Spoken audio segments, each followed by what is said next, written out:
Bien, bonsoir à tous. S'il vous plaît, on ne m'entend pas, ça ne marche pas le truc. Bonsoir à tous. C'est comme dans les écoles. Voulez-vous regagner vos places? Madame Plomion.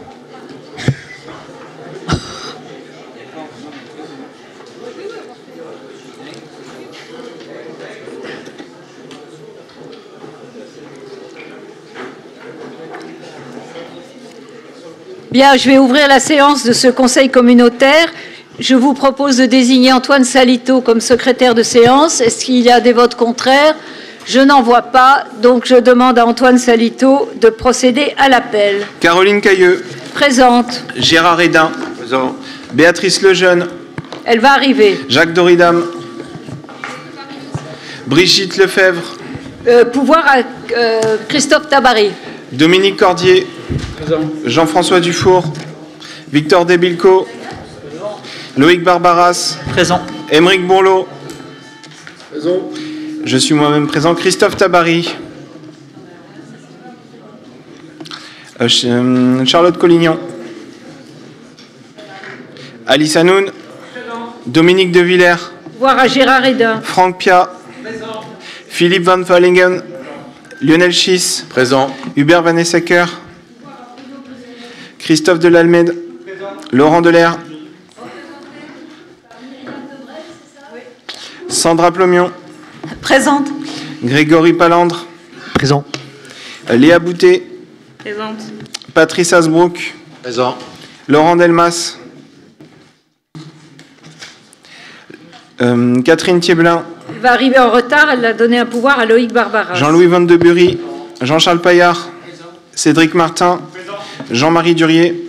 Dominique Moret. Présente. Martine Delaplace. Monette Simone Vasseur. Pouvoir à Alice Hanoun. Hubert Proth. Et peut-être là? Non? Bon. Jean-Jacques Degouy. Johnny Carminati. Présent. Noël Verschave. Henri Gaudissart. Présent. Jean-Pierre Sénéchal. Jacqueline Ménoubé. Philippe Désirest. Jean-François Combard. Joël Carbonnier. Marie-Claude De Villers. Christiane Herman. Présente. Dominique Dupil. Michel Routier. Régis Langlais. Patricia Hiberti. Philippe Enjolras. Martine Maillet. Présente. Laurent Lefebvre. Christian Demey. Claire Marébueil. Présente. Catherine Candillon. Thierry Horry. Marcel Dufour. Présent. Armel Legal. Alain Roussel. Isabelle Soula. Présente. Guylaine Capgras. Présente. Valérie Gauthier. Nathalie Roland. Donner un pouvoir à Martine Maillet. Dominique Lacmaï. Sylvain Frénois. Présent. Catherine Martin. Présente. Bruno Gruel. Présent. Patrick Sinoir. Francis Bellou. Je sais pas. Corinne Fourcin. Éric Miclotte. Charles Loquet. Mamadou Batili. Samuel Payen. Pouvoir à Dominique Dupil. Philippe Vibert. Mamadouli. Jérôme Liévin. Anne-Françoise Le Breton. Pouvoir à Sandra Plomion. Farida Timmerman. Marie-Christine Baudin-Chenu. Christophe Gaspard. David Crevé. Pouvoir à Jean-François Dufour. Yannick Matura. Il a donné un pouvoir à Franck Pia. Peggy Calins. Voilà. Sophie Belperche. Pouvoir à Émeric Bourlot. Jean-Philippe Amance. Ludovic Castagnier. Leïla Dagdad. Vanessa Foulon. Pouvoir à Charles Loquet. Grégory Narzi. Mehdi Raoui. Pouvoir à Leïla Dagdad. Marianne Sec. Morad Lagrari. Présent. Alima Karoubi. Marie-Manuel Jacques. José Marigno. Atis Killing Siginir. Jean-Marie Siro. Roxane Lundy. Présente. Alexis Lecouteux. Très bien,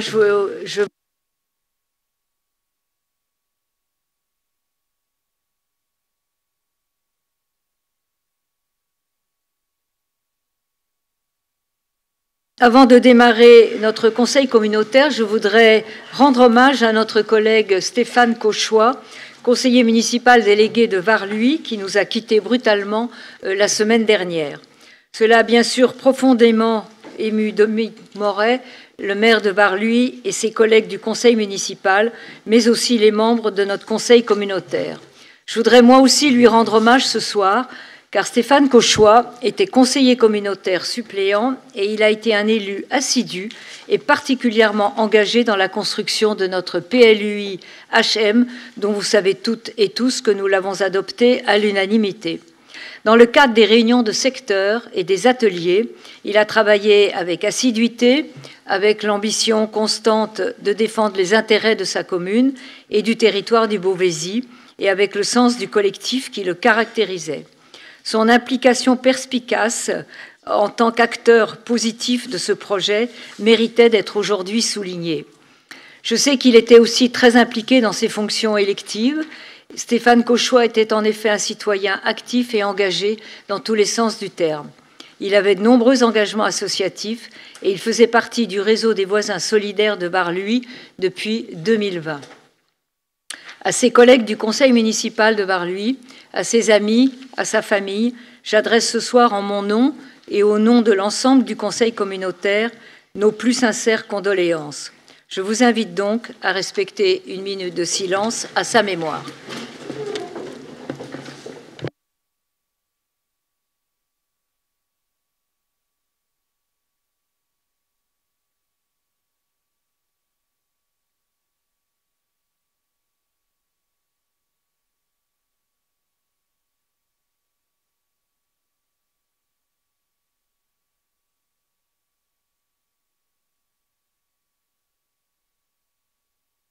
Je vous remercie.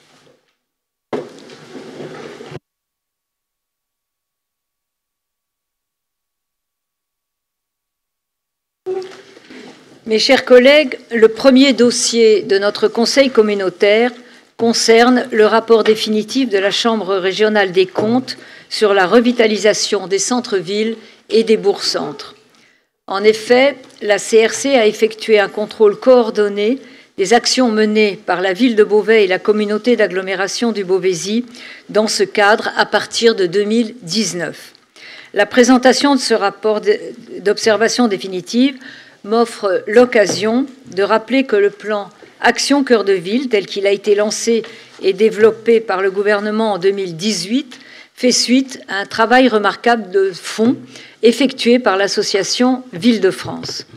Dès 2016, cette dernière avait produit un manifeste pour la revitalisation des cœurs de ville, car déjà à l'époque, les élus des villes moyennes avaient pris conscience, bien avant l'État, je dirais, des difficultés naissantes et croissantes de nos cœurs de ville, en particulier en matière de vacances commerciales et de ses corollaires, à savoir l'animation et le dynamisme commercial. Mais aussi concernant la paupérisation des logements et d'autres sujets propres aux problématiques spécifiques des cœurs de ville. C'est sur la base de ce manifeste que le gouvernement a décidé d'initier l'opération Action Cœur de Ville pour reprendre la main et remettre dans nos cœurs de ville de l'ingénierie publique, des moyens financiers pour la revitalisation commerciale, pour la densification de logements et pour des services publics opérants. C'est d'ailleurs à Beauvais qu'a été signé en novembre 2018 par Jacques Mézard, alors ministre de la Cohésion des Territoires, le premier plan Action Cœur de Ville national. Le rapport qui nous est soumis aujourd'hui évoque également les petites villes de demain, ces villes considérées comme des bourgs-centres et qui, à l'intérieur des agglomérations, rayonnent autour d'un périmètre important. Nous avons eu la chance d'avoir 3 bourgs-centres de l'agglomération du Beauvaisis labellisés petites villes de demain, à savoir Auneuil, Bresles et Crèvecoeur pour ce programme lancé en 2020. Là aussi, à l'échelle de ce qui avait été fait pour Action Cœur de Ville, ce programme a permis de mettre un focus important des politiques publiques sur nos bourgs-centres et la ruralité qui les entoure et qui constitue une réelle richesse humaine et territoriale. Je n'oublie pas, même si elle ne fait pas partie de ce rapport, la commune de Hermes qui a pu bénéficier du programme Villages d'avenir porté par l'Agence nationale de la cohésion des territoires et qui vise à aider les communes rurales à réaliser leurs projets de développement à travers un accompagnement en ingénierie dans le respect des enjeux de la transition écologique. Ce programme novateur est l'un des axes du plan France Ruralité. Il a permis à la commune de Hermes, elle aussi, de tirer son épingle du jeu dans l'éventail de ses différentes labellisations territoriales. Sans m'attarder, sans vouloir vous assommer de chiffres et de statistiques, je crois que nous pouvons d'abord nous féliciter de l'ensemble des actions entreprises et de la volonté politique qui s'est exprimée tant au niveau de Beauvais que dans nos 3 bourgs-centres pour la mise en œuvre et l'aboutissement des différents plans initiés par l'État. La ville de Beauvais s'est dotée en 2018 d'une convention cadre comptant 74 actions de revitalisation réparties en 5 axes et comprenant notamment la réhabilitation et la restructuration de l'offre de logement et le développement économique et commercial du centre-ville. Le portage politique du projet a permis de faire aboutir 23 actions fin 2024. Au terme du plan Action Cœur de Ville 1, la ville de Beauvais souhaitait prolonger la mise en œuvre de la convention par un second avenant, Action Cœur de Ville 2, couvrant la période 2023-2026 et comprenant 41 actions ainsi qu'une extension du périmètre géographique du programme à la ZAC de Terre. Cela a débouché sur un plan de revitalisation qui s'est traduit entre autres par un programme d'action spécifique et le changement de nom de la ZAC en Terre Nouvelle. On peut également préciser que le plan Action Cœur de Ville 1 a pu bénéficier à Beauvais du premier projet municipal de revitalisation dénommé Cœur de Ville, Cœur de Vie et engagé dès 2011. Et d'ailleurs, la CRC souligne que ce projet, qui était déjà bien avancé en 2018, a permis à l'agglo et à la ville d'intégrer avec facilité le plan Action Cœur de Ville. Sur le programme Action Cœur de Ville, la CRC a noté la volonté politique de nos collectivités de structurer le pilotage du projet de revitalisation à travers, je cite, la comitologie du dispositif. La gouvernance du projet, en effet, a été articulée autour de 3 instances, le comité de projet, le comité de pilotage et les comités techniques. Cela met en lumière la volonté de transversalité entre tous les services.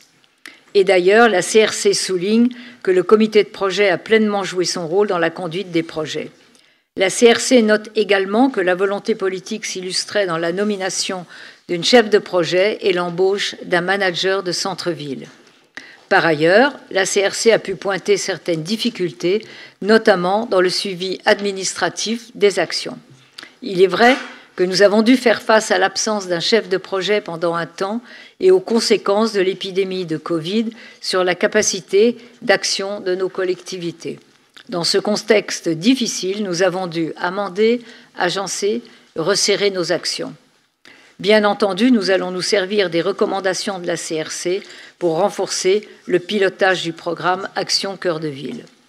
Au final, je dirais que ce rapport confirme notre volonté et notre ambition pour le cœur de ville de Beauvais et pour nos bourgs-centres. Il est intéressant pour les pistes de travail et d'organisation qu'il propose, notamment la nécessité d'actualiser les fiches actions, tant sur le plan de la méthodologie qu'en ce qui concerne l'évaluation. Tout cela a été confié à la nouvelle chargée de mission du cœur de ville, Keïla Dilo, qui est arrivée en septembre 2024. C'est à elle que reviendra la charge de prendre en compte, ou plutôt qui revient déjà, à la charge de prendre en compte les observations de la CRC et de les mettre en action. Voilà, mes chers collègues, ce que je voulais vous dire sur le rapport de cette Chambre régionale des comptes. Est-ce que vous avez des questions ou des remarques? Madame Beuil. Oui, merci Madame la Présidente. Alors si moi je reprends le dossier qui était joint, je lis tout de même qu'on vous demande, alors vous l'avez dit, mais il n'y avait pas qu'une meilleure définition des fiches, on vous demande de mieux évaluer le coût prévisionnel, les financements, on vous demande de mieux évaluer les dates d'achèvement, on vous demande de préciser les indicateurs objectifs et précis afin de pouvoir évaluer l'action cœur de ville. Si je prends en page 17, sur une conclusion intermédiaire, effectivement, en 2018, vous vous basez sur une volonté, d'ailleurs à l'époque, de cœur de ville, cœur de vie, et dans ce cadre-là, vous êtes basé sur le développement de la galerie commerciale du jeu de paume. Mais aujourd'hui, l'évaluation du jeu de paume, je pense qu'il n'a pas été fait, puisque vous basez dessus pour 2018. Aujourd'hui, il s'agit d'une petite verrue qui va finir par ne plus avoir aucun commerce à l'intérieur. Ensuite, vous avez développé, et là, je pense qu'on en parlera un petit peu plus tard parce qu'on revient dans un autre dossier. Dans le développement cœur de ville, vous parlez du pôle médical de la place de Clémenceau. Effectivement, il s'est bien développé, mais au cours du temps, son évaluation, la pertinence et l'implantation de personnel médical et paramédical tend à diminuer. Donc je pense qu'effectivement, on a besoin d'avoir de véritables indicateurs qui nous permettent effectivement d'évaluer et surtout d'avoir des bilans financiers de tout cela. Merci, Madame Beuil. Oui, Charles Oquet. Oui, juste pour répondre à Madame Beuil sur la partie de besoin de remettre à niveau effectivement les fiches d'évaluation. Déjà, avant ça, je voudrais, si vous me permettez, Madame la Présidente, remercier quand même les équipes de l'agglo et de la ville parce que cette transversalité, elle n'était pas si évidente au départ parce qu'il fallait quand même travailler tous ensemble sur un projet qui était un peu nouveau en termes de transversalité, c'est-à-dire qu'il fallait à la fois au sein de la ville mais aussi au sein de l'agglo mettre tout le monde au même niveau pour être d'accord sur le projet. Et d'ailleurs, je me souviens très bien que lorsqu'on a lancé le projet Action Cœur de Ville, vous l'avez dit, Madame Beuil, le principe était, comme on avait déjà engagé des choses plus tôt avec Cœur de Ville, Cœur de Vie, c'était plus simple d'engager les actions. J'entends, et vous avez raison, puisque j'ai été évidemment auditionné comme mes autres collègues ici et comme les services sur le sujet, sur le manque d'évaluation objective, financière et dans le suivi des fiches actions. En aucun cas, et ça d'ailleurs par rapport aux autres, parce que je peux malheureusement pas encore vous le diffuser, mais je pense que ça ne manquera pas. Nous avons reçu cet après-midi le rapport concernant tous les Hauts-de-France. Et à l'intérieur, en fait, on se rend compte que, évidemment, on est plusieurs villes à avoir engagé à peu près tous en même temps, et les deux villes qui sont les plus avancées sur les sujets, et pour lesquelles on a fait le plus de fiches actions par rapport à toutes les autres villes des Hauts-de-France, c'est Beauvais et Dunkerque. Juste pour dire tout de même que, même si on manque d'évaluation, et on le reconnaît, et d'ailleurs on est en train de travailler avec Kayla sur ces sujets-là, mais aussi avec les services financiers, parce qu'en fait, notre difficulté, pour être tout à fait transparent, c'est que lorsque vous faites de la voirie, lorsque vous faites de la culture, lorsque vous faites de l'aménagement en centre-ville, lorsque vous travaillez sur du développement commercial, lorsque on travaille sur la partie médicale, en fait, ce sont différents services qui interviennent, chacun avec sa propre enveloppe, et que du coup, l'analyse et le regroupement des données, quand malheureusement il nous a coûté effectivement 2 ans sans contrôle, sans contrôle direct, avec 2 agents qui malheureusement n'étaient pas présents au sein de l'agglomération et de la ville, et ben effectivement c'est une difficulté. Donc il faut, et c'est ce qu'on s'y attelle, aller rechercher cet aménagement de tel trottoir ou de tel engagement qui a été fait, qui a été pris sur le budget culture, doit rentrer effectivement dans une analyse globale du projet Cœur de Ville. On est en train de faire ce travail. De toute façon, on ne va pas avoir le choix de ne pas le faire, puisque c'est ce que la Cour des comptes nous le demande.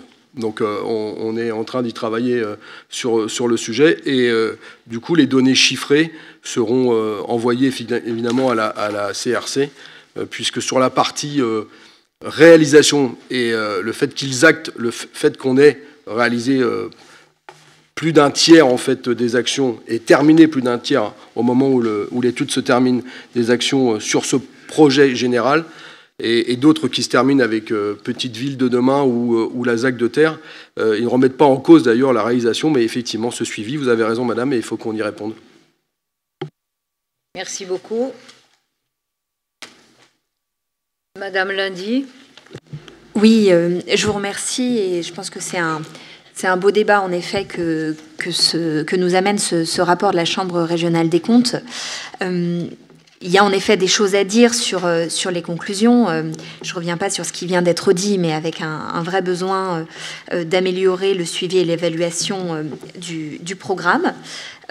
Pour autant, puisque un certain nombre des actions concernent le centre-ville de Beauvais, avec mes collègues, nous n'aborderons pas ce sujet ce soir par respect pour mes collègues, dans la mesure où il s'agit de sujets à proprement parler beauvaisiens, mais je crois que c'est important que nous puissions les avoir en conseil municipal, parce qu'il s'agit quand même d'argent public qui est engagé et que la question de faire en sorte d'utiliser au mieux cet argent public pour la revitalisation de notre centre-ville, qui n'est pas en très bon état, où tant de commerces ferment, eh bien c'est un sujet important. Donc on évoquera évidemment ces questions, mais dans le cadre d'un prochain conseil municipal de Beauvais. Je vous remercie.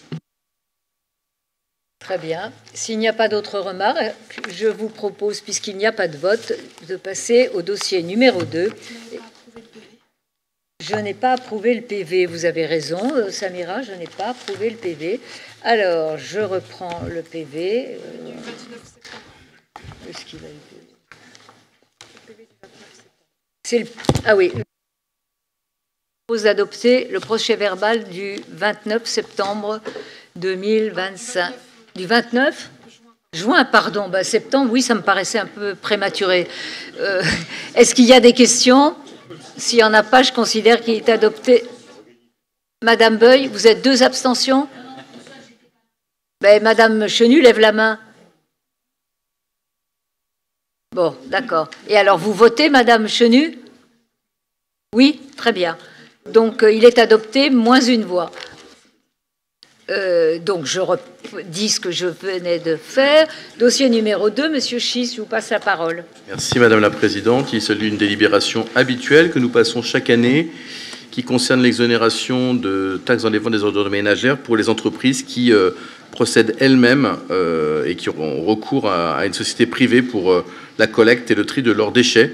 Donc, elles font la demande auprès des services cadres de vie déchets de cette exonération, qui vérifie et puis après qui leur attribue cette exonération conformément au Code général des impôts. Et vous avez annexé à la délibération la liste des entreprises qui sont concernées. Donc voilà, il est demandé au Conseil communautaire d'exonérer pour 2026 de taxes dans la vente d'ordures ménagères ces entreprises et de notifier aux services préfectoraux cette exonération. Je vous remercie. Est-ce qu'il y a des questions? Oui, Madame Beuil. Oui, peut-on savoir quelles sont exactement les entreprises qui ont cette exonération sur le Beauvaisis? Vous avez en annexe normalement d'accord. Okay, tableau. alors. Voilà. Je l'ai dit, je crois. Bien, on passe au vote. Est-ce qu'il y a des votes contraires? Des abstentions? C'est donc adopté à l'unanimité. Dossier numéro 3, Monsieur Schiss. Merci, Madame la Présidente. Il s'agit de proposer au Conseil communautaire de voter une exonération de CFE en faveur des établissements de spectacles cinématographiques qui ont réalisé un nombre d'entrées inférieur à 450 000 au cours de l'année précédant l'imposition et qui bénéficient d'un classement ARSC. On n'a évidemment qu'un cinéma qui est concerné sur le territoire et on propose au Conseil communautaire de l'exonérer de CFE comme c'était le cas auparavant. Voilà. Bon, merci. Pas de questions. Même vote, unanimité. Dossier numéro 4, Monsieur Schiss. Merci, Madame la Présidente. Il s'agit de voter le versement du solde de la DSC, dotation de solidarité communautaire, pour 2025. Vous savez qu'elle est versée en 2 fois, suite à la révision du pacte fiscal et financier qui avait eu lieu en 2023. Donc, nous avions modifié légèrement le calcul et la répartition de la DSC et aussi augmenté significativement l'enveloppe globale de cette DSC. Un acompte a été versé dans le courant de l'année et vous avez donc le solde par commune. Là aussi, c'est annexé. Il y a quelques petites variations en fonction des critères, puisque les critères sont le potentiel financier par habitant, le revenu par habitant, la superficie de la commune, la longueur de voirie, une part fixe forfaitaire que nous avions indiquées, et puis une enveloppe qui permettait de compenser les pertes de dotation nationale de péréquation. Donc effectivement, il y a certains critères qui varient, et donc la DSC varie légèrement, avec une enveloppe qui est de 781 826 € au global, versée aux communes de l'agglomération du Beauvaisis. Je rappellerai pour les collègues, mais ils le savent, que la variation était due au fait que nous voulions que chaque mairie ait aucune perte dans l'attribution de sa DSC. Et donc, évidemment, nous avions remonté quelquefois le seuil, mais nous souhaitions que chacun et chacune d'entre vous n'ait aucune moins-value sur leur dotation. Voilà, pas de questions. Même vote, unanimité. Dossier numéro 5, Lionel Schiss, toujours. Madame la Présidente, je n'ai pas la bougeotte, mais je sors étant président de l'ASA. Merci Madame la Présidente. Donc oui, il s'agit de solliciter le Conseil communautaire pour l'octroi d'une garantie d'emprunt en faveur de l'ASA, d'HLM l'ASA, ayant pour objet la construction du nouveau siège social 29 boulevard Amelot-d'Inville, à Beauvais. Donc pour financer la construction de ce siège, l'ASA d'HLM l'ASA a contracté un emprunt de 3 millions d'euros et a sollicité la communauté d'agglomération pour obtenir un cautionnement de 50% de ce prêt, soit 1 500 000 €, les 50% restants étant couverts par une garantie classique, une hypothèque conventionnelle. Donc il est donc proposé au Conseil communautaire d'accorder une garantie d'emprunt à hauteur d'1 500 000 € pour le remboursement du prêt de 3 millions d'euros. Juste pour information, c'est la seule garantie que nous n'en avions pas jusque-là, puisque c'est hors bilan, comme on dit, et ce n'est pas une dette, pour être bien clair, de l'agglomération du Beauvaisis, c'est juste au cas où il y aurait un défaut, voilà, l'agglomération du Beauvaisis se substituerait à la SA, ce qui, on pense, n'arrivera pas, et donc c'est une simple garantie demandée dans le cadre d'un financement, et c'est la seule qui aujourd'hui était accordée jusqu'à présent par l'agglo du Beauvaisis. Je vous remercie. Pas de questions. Si, Monsieur Enjolras.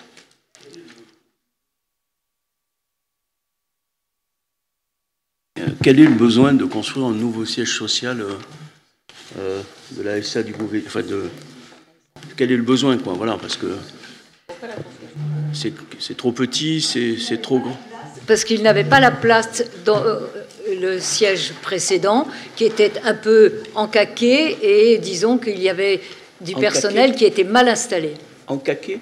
Enfin, enfermé dans un petit... Non, mais je trouve ça très joli. Vous ne connaissez pas le mot ?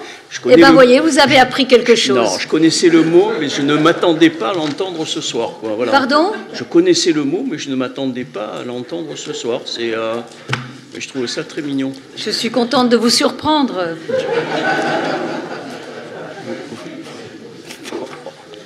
Ça fait tellement longtemps que vous me surprenez. Alors là, pour le coup, ça me fait plaisir. Pas tout venant de chez vous, mais bon. Mais je te jure. Bien, on passe au vote. Est-ce qu'il y a des votes contraires? Des abstentions? C'est donc adopté à l'unanimité. Dossier numéro 6, toujours Lionel Schiss. Merci Madame la Présidente. Il s'agit de proposer au Conseil communautaire la mise en place d'une convention visant à accompagner les communes en matière de recherche de financement dans le cadre de la plateforme multiservice. En effet, les maires de l'agglomération du Beauvaisis ont été sollicités par les services d'Anne-Sophie Fardel pour connaître leurs besoins et notamment pour monter les dossiers de subvention et aller rechercher les financements. Et les financements, alors les besoins sont très variables en fonction d'une commune à l'autre et de l'habitude qu'ont les uns et les autres de le faire, mais globalement, il est ressorti que ça pouvait être intéressant que les équipes d'Anne-Sophie Fardel, donc de la direction des finances, puissent prester, entre guillemets, pour aider les communes à créer, à monter leur dossier de financement pour aller chercher des subventions dans le cadre de leur projet. Donc voilà ce qu'on propose. Donc ça sera encadré évidemment par une convention qui est annexée à la présente délibération, avec une facturation de ces services de la CAB dans le cadre des prestations réalisées, avec 3 modules: la recherche de financement sur une base forfaitaire, le montage du dossier de demande de subvention et son dépôt auprès des financeurs, là aussi sur un barème avec un plafond, et la gestion administrative des dossiers de subvention facturés au temps passé, avec là aussi un barème et un plafond. Et donc, il est proposé au conseil communautaire de valider cette convention et la tarification qui est appliquée. Je vous remercie, Madame Beuil. Oui, pourrions-nous déjà avoir un bilan de la plateforme multiservice mis en place pour les communes qui devaient les aider dans tous les travaux, tout l'accompagnement, car je crois savoir qu'il y a quelques petits... Ça coince un peu, donc avant d'aller proposer une nouvelle plateforme multiservice, il faudrait que la première fonctionne correctement. Madame Moret. Alors, ce n'est pas une deuxième plateforme multiservice. C'est un service de plus. En fait, lors d'une commission des finances, nous avons effectivement eu un échange et il est apparu que nous, élus des petites communes, on ne savait pas forcément comment taper aux bonnes portes pour avoir les financements de nos projets. Et donc, d'où l'idée que quelqu'un des services des finances nous aide. Et il y a eu une première réunion d'information qui, si je ne m'abuse, s'est passée à la FRAI. Je me trompe ? Il y en a eu plusieurs. Et effectivement, il s'est avéré que ça correspondait à un vrai besoin. Donc on était, pendant ces derniers mois, dans une phase un peu empirique, je dirais. Et là, on est en train de formaliser le service. En ce qui concerne le bilan, oui, c'est vrai, et du reste... alors, le bilan a été fait en bureau, c'est vrai, et on ne l'a pas fait devant le Conseil. Il y a eu effectivement des soucis parce que le premier souci auquel nous avons été confrontés, c'est par le souci de recruter du personnel. Ça a été le premier souci. Mais aujourd'hui, il y a quand même eu des choses qui ont été faites. Et je pense qu'à l'occasion d'une prochaine réunion, on pourra effectivement faire le bilan, Madame Beuil, comme on l'a fait au bureau. Je ne sais pas si j'ai répondu à votre question. Merci beaucoup, Madame Moret. Pas d'autres questions? Eh bien, on passe au vote. Est-ce qu'il y a des votes contraires, des abstentions? Bon. Les autres élus votent pour. OK. Dossier numéro 7. Il me concerne puisqu'il s'agit de l'ajustement du tableau des emplois. Et comme chaque année, il vous est proposé d'ajuster ce tableau des emplois, notamment pour les motifs de remplacer des agents partis, des avancements de grade, des créations de postes. Et là, il y en a 5. 1, 2, 3, 4, 5. Tous les emplois créés sont susceptibles d'être occupés par des agents contractuels au motif de l'article 332-14 du Code général de la fonction publique, sauf un certain nombre d'emplois.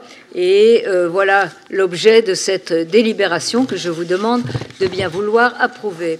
Oui, Madame Beuil. Oui, alors depuis quelques conseils communautaires, depuis tout à l'heure, nous n'entendons que ça n'a pas fonctionné parce que nous n'avions pas le personnel, le recrutement n'avait pas eu lieu. Difficulté, là, à l'instant encore, sur la plateforme multiservice. Pouvons-nous savoir exactement où en sont les recrutements, combien y a-t-il de postes non occupés, de façon à ce qu'on ait une notion des services qui fonctionnent ou qui ne fonctionnent pas en fonction des recrutements, s'il vous plaît. Madame Beuil, il y a 5 créations de postes. Un chargé de mission repas à la direction de la transition santé, un chef de projet communication économique et numérique et un responsable du service enseignement supérieur, innovation et résilience à la direction de l'économie, un chargé de gestion administrative à la direction générale des services, un assistant de gestion commande publique au secrétariat général et un ingénieur protection de la ressource à la direction eau et déchets. Voilà ce que je peux vous dire. Madame Beuil. Oui. Madame la Présidente, ce n'était pas tout à fait ma question. On peut créer autant de postes que l'on veut. Si derrière, il n'y a pas de recrutement, on va encore nous dire la prochaine fois que le service ne fonctionne pas parce qu'il n'y avait pas le recrutement. Donc, à la date d'aujourd'hui, dans les services, combien manque-t-il de personnel ? Alors, je vous ai parlé des postes de recrutement, mais je pourrais vous faire, en effet, un petit listing des postes vacants. S'il n'y a pas d'autres questions, est-ce qu'il y a des votes contre, des abstentions? C'est donc adopté à l'unanimité. Nous en sommes au dossier numéro 8 et je donne la parole à Lionel Schiss.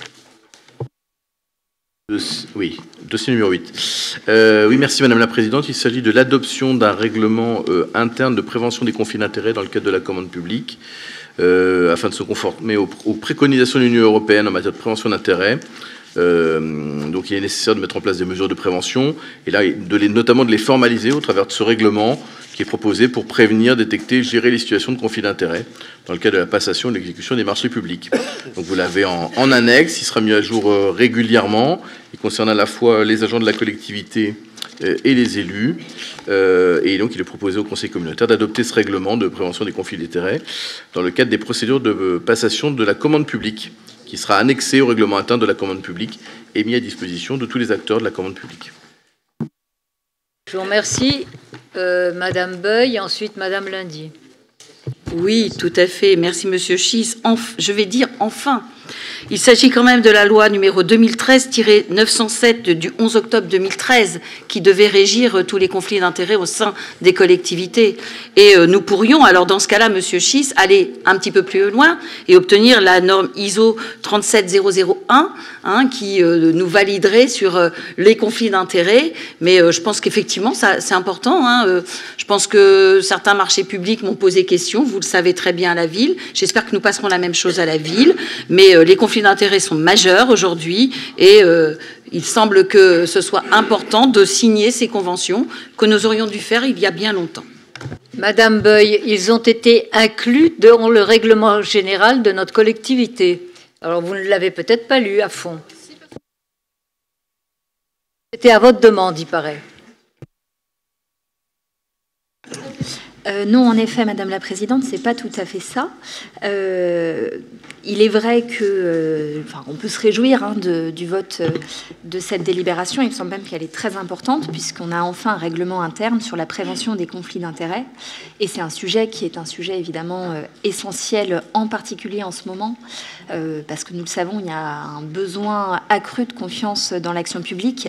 Et c'est vrai qu'un règlement interne sur la prévention des conflits d'intérêts, ça permet aussi de donner un gage de plus grande confiance dans cette action vis-à-vis de nos concitoyens. Alors, en effet, il y a quand même un enjeu de calendrier, parce que ça veut dire que nous avons donc mis un peu plus de 10 ans à transposer la directive européenne qui date de 2014, qui a été mise dans le droit français en 2015 et qui donc aurait dû faire l'objet d'un dispositif clair de prévention dans notre collectivité depuis à peu près 10 ans. Alors mieux vaut tard que jamais et je me réjouis vraiment du fait qu'elle existe aujourd'hui, que ce règlement soit voté. Je me regrette, comme ma collègue, que ça n'ait pas été fait plus tôt, parce que c'est un peu plus qu'un simple exercice administratif, c'est aussi un gage de transparence, de loyauté, d'intégrité. Et il me semble que sur des sujets comme ceux-ci, il faut que nous puissions être exemplaires vis-à-vis des élus et des agents, parce que c'est aussi plus simple pour eux, parce que ça permet de clarifier les obligations et les situations à éviter vis-à-vis des entreprises et vis-à-vis des citoyens. Simplement une remarque, je me permets donc de saluer le contenu de ce règlement. En revanche, il est noté que la partie disciplinaire ne sera appliquée qu'à compter du vote de la présente délibération, de l'adoption de la présente délibération.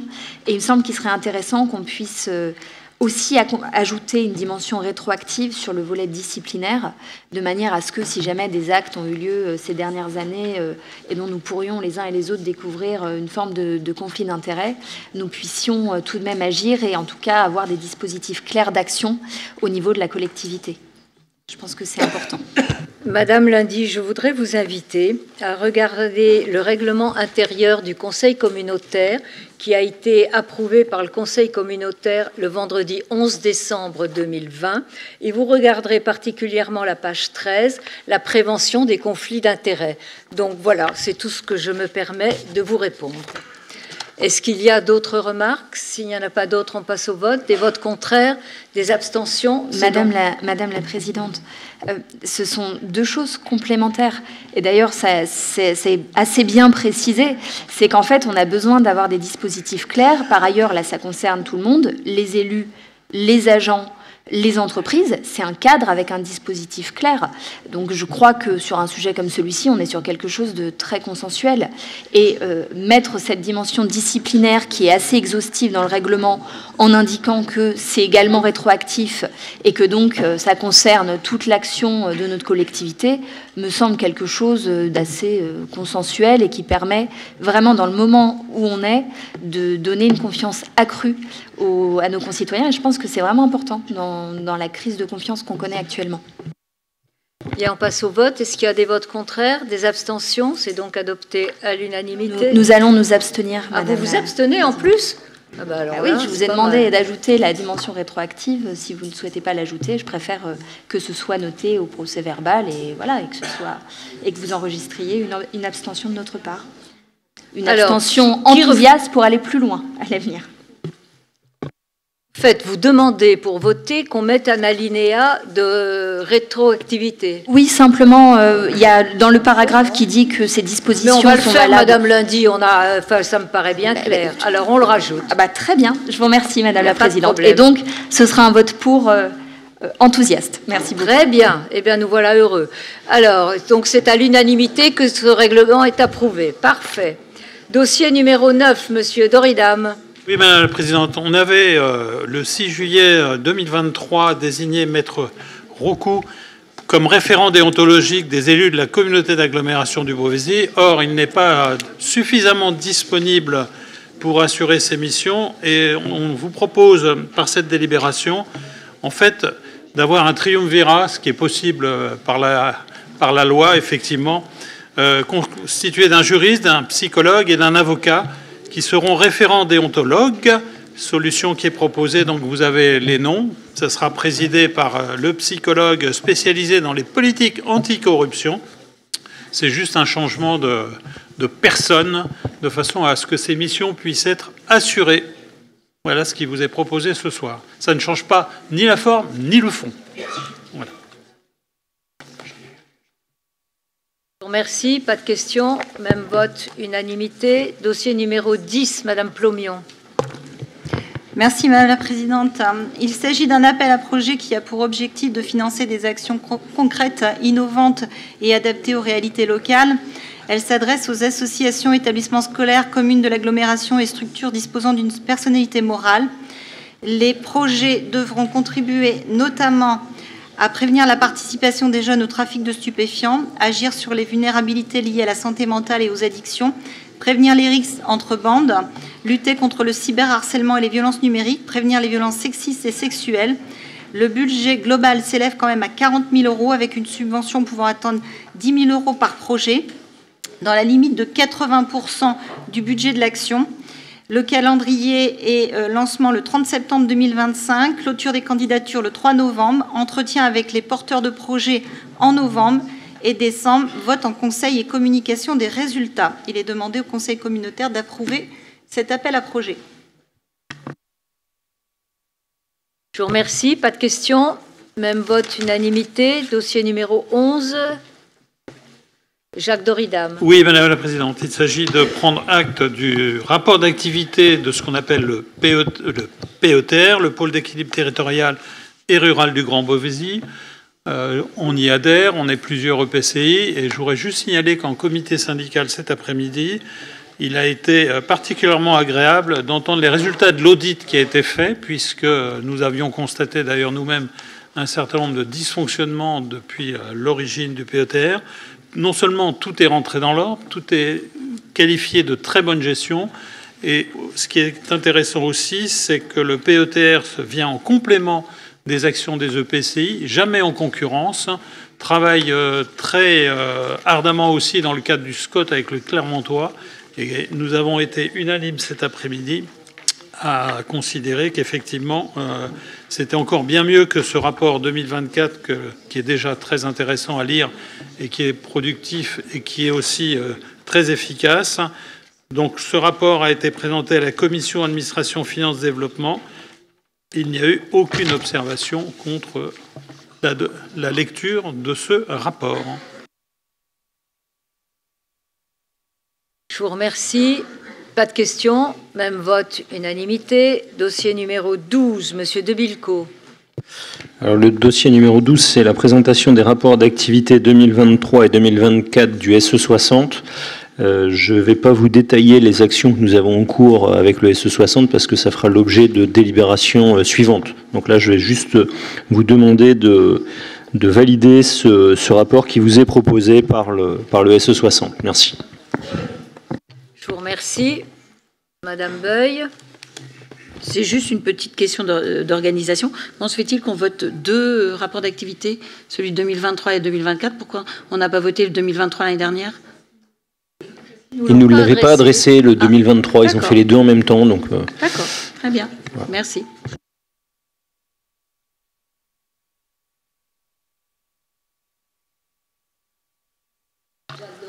Oui, Madame la Présidente, il s'agit là encore d'acter le rapport d'activité 2024 de la Commission pour l'accessibilité des personnes handicapées. Ce sont des rapports communs à la ville et à l'agglo. Ce sont des rapports qui soulignent quand même s'il y aurait encore de grands progrès à faire, que nous avançons dans ce domaine, et notamment dans le domaine des mobilités, puisque c'est un point sur lequel les associations et les usagers sont particulièrement sensibles. Vous constaterez qu'il y a un certain nombre d'arrêts de cars et de bus qui sont... il y a une accélération des travaux permettant la mise en accessibilité. Il y a aussi le soutien à l'habitat. Sur les voiries, tous les nouveaux travaux incluent effectivement, et je pense par exemple, pas loin de chez moi, au Franc-Marché, il y a des trottoirs abaissés pour tenir compte et des bandes podotactiles dont pourrait nous parler Jérôme Liévin, qui sont mises un petit peu aussi là où elles en avaient, elles manquaient cruellement. Voilà, la charte est aussi, en ce qui concerne le bon accueil des personnes en situation de handicap, se poursuivra en déclinant des actions concrètes sur le terrain. Pour le moment, effectivement, nous allons continuer à acquérir des bus qui sont 100% accessibles, en dépit des faiblesses des constructeurs, puisque les rampes d'accès, comme vous le savez, connaissent un certain nombre de défaillances, mais il n'y a qu'un seul modèle sur le marché qui nous permet, quels que soient les constructeurs. Nous avançons aussi avec l'ADSEO, avec Cap Emploi, France Travail. Il y a vraiment un travail en commun qui se concrétise par du mieux sur le terrain, même s'il faut reconnaître effectivement qu'on aimerait bien que les choses aillent un petit peu plus vite qu'elles ne vont. Merci beaucoup. Oui, Madame Beuil.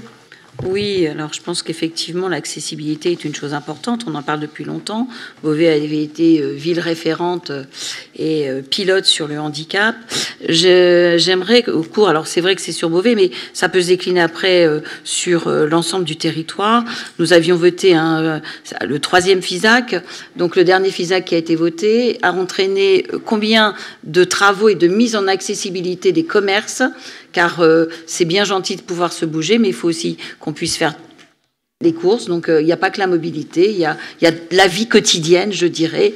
Et donc, est-ce que nous pourrions avoir le bilan, puisque c'est un rapport, et je pense que c'est important d'avoir ce bilan des travaux faits d'accessibilité de tous les commerces. Merci.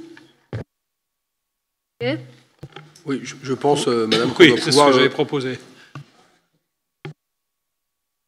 Parce que si Jacques Dorinam j'allais proposer à la présidente justement d'interpeller les élus directement concernés sur ce plan-là, moyennant le rapport général. Donc on doit avoir la possibilité, j'en suis quasiment sûr, de vous donner l'intégralité de l'accessibilité qui a été faite sur l'ensemble des 3 FISAC. Sachant que le dernier était quand même plus petit et qui, il y a eu quelques commerces de mémoire, mais je ne peux pas vous dire tout, mais j'ai pas grand-chose sur le dernier, mais en tout cas, sur l'ensemble, on pourra vous donner la liste, oui. Merci beaucoup. On passe au vote. Est-ce qu'il y a... Ah non, c'est un rapport. On ne vote pas. Dossier numéro 14, Monsieur De Bilco. Alors, le dossier 14, c'est la revente des parts sociales au profit de la SEM Énergie Hauts-de-France dans la SAS Énergie du Beauvaisis. Donc c'est une situation qui serait presque risible si elle ne nous avait pas fait perdre un an. Je vous explique la situation. La revente d'électricité auprès d'EDF a subi une baisse drastique décidée par l'État, qui fait qu'on a dû réétudier complètement l'ensemble de nos installations pour passer en autoconsommation collective à la place de l'injection en réseau, ce qui nous a fait perdre à peu près 6 mois. On fait cette étude et on se prépare à faire les déclarations, etc. L'opérateur nous répond, il y a un petit problème, c'est que la nouvelle loi française oblige à ce que toute autoconsommation qui est dans un rayon de plus de 2 km, alors je ne sais pas pourquoi 2 km, je ne sais pas qui a réussi à inventer cette notion de 2 km, fait que seules les sociétés qui sont des filiales de SEM peuvent faire de l'autoconsommation collective. Soit des SEM, soit des filiales de SEM peuvent faire partie d'une autoconsommation à plus de 2 km. Or, nous, le moindre site que l'on a est à plus de 2 km. Par exemple, une première installation, si on veut se mettre au pôle tennistique, le pôle tennistique, il n'y a pas énormément de besoin d'électricité. En période d'été, on voudrait par exemple renvoyer de l'électricité sur la station d'épuration. On n'aurait pas pu, c'est à plus de 2 km à vol d'oiseau. Donc, on est obligé, pour respecter cette loi, de revendre une partie de nos parts sociales au profit de la SEM Énergie Hauts-de-France pour que notre SAS soit une filiale de la SEM Énergie Hauts-de-France qui en détiendra à terme 51%. Donc nous ne sommes pas les seuls vendeurs. Il y a aussi le SE60 qui, comme je vous l'ai dit tout à l'heure, c'est un dossier que nous avons en collaboration avec le SE60, qui va devoir revendre une partie de ses parts pour respecter cette obligation légale. La bonne nouvelle tout de même, c'est que nous commençons à poser des panneaux solaires le 6 octobre, donc la semaine prochaine. Merci beaucoup. Pas de questions. Même vote, unanimité. Dossier 15, Monsieur De Bilco, toujours. Alors, le dossier 15, toujours avec le SE60.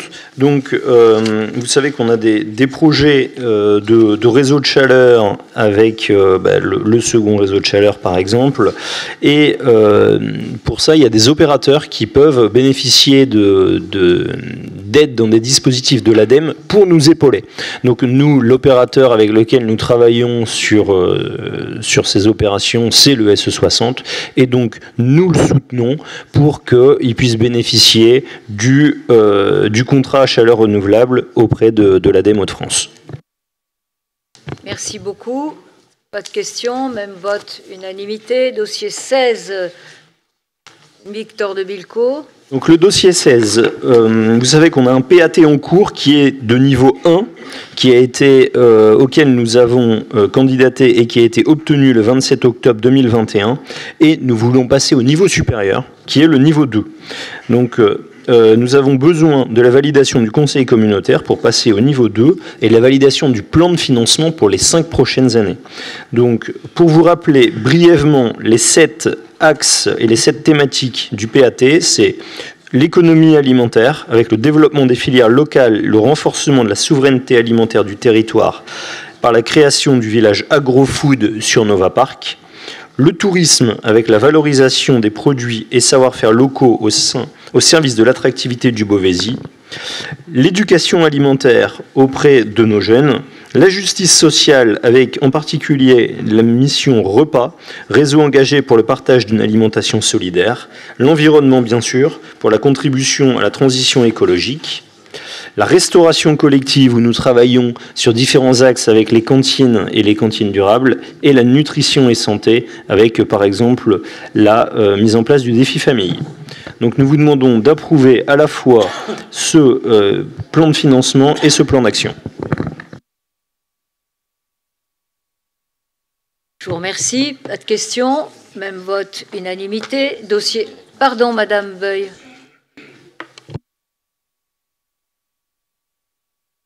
Donc, deux voix d'abstention. Merci beaucoup. Dossier numéro 17, Monsieur de Bilco. Donc le dossier numéro 17 est la fin d'un vieux contentieux juridique que nous avions avec les installateurs du premier réseau de chaleur, qui ont été reconnus coupables et responsables des problèmes de soudure que nous avions sur certains points fixes au niveau de fuite, au niveau de certains tournants sur le réseau de chaleur, au niveau de la caserne à gel. Donc ils ont été reconnus responsables. Depuis, le réseau est passé en réseau communautaire. Donc on doit faire une délibération un petit peu technique où on a récupéré donc les entreprises responsables ont payé la ville de Beauvais. La ville de Beauvais a payé va reverser à l'agglomération du Beauvaisis, et l'agglomération du Beauvaisis va reverser cette somme sous forme de subvention exceptionnelle auprès du délégataire pour qu'il puisse assurer les travaux de réparation. Merci beaucoup. Madame Beuil. Alors, je sais que ce n'est pas du tout dans la délibération et je prie tous mes collègues de m'en excuser, mais puisque nous parlons de contentieux, savons-nous où nous en sommes sur le contentieux du théâtre du Beauvaisis, s'il vous plaît?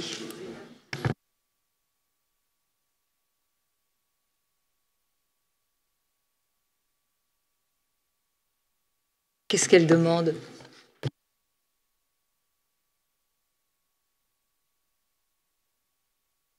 Le contentieux est sur le Beauvaisis. Nous sommes en appel, Madame Beuil. Voilà. Donc, alors, mais ça n'a rien à voir avec le dossier de Victor de Bilco. Donc, on le vote. Il y a 2 abstentions, c'est ça? Madame Beuil, il y a 2 abstentions sur le dossier 17, c'est ça? D'accord. Alors, on passe au 18. Monsieur Barbaras.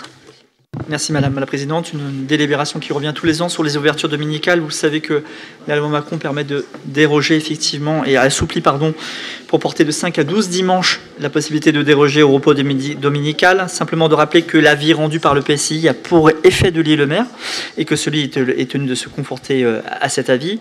Seuls les établissements commerciaux n'ont donc besoin d'une autorisation administrative que s'ils souhaitent occuper leur personnel au-delà de 13 heures le dimanche, et qu'on a consulté effectivement les différents acteurs économiques pour vous faire une liste que nous avons annexée à cette délibération. Donc on vous demande d'approuver les dimanches listés au tableau annexé. Oui, Monsieur Horry.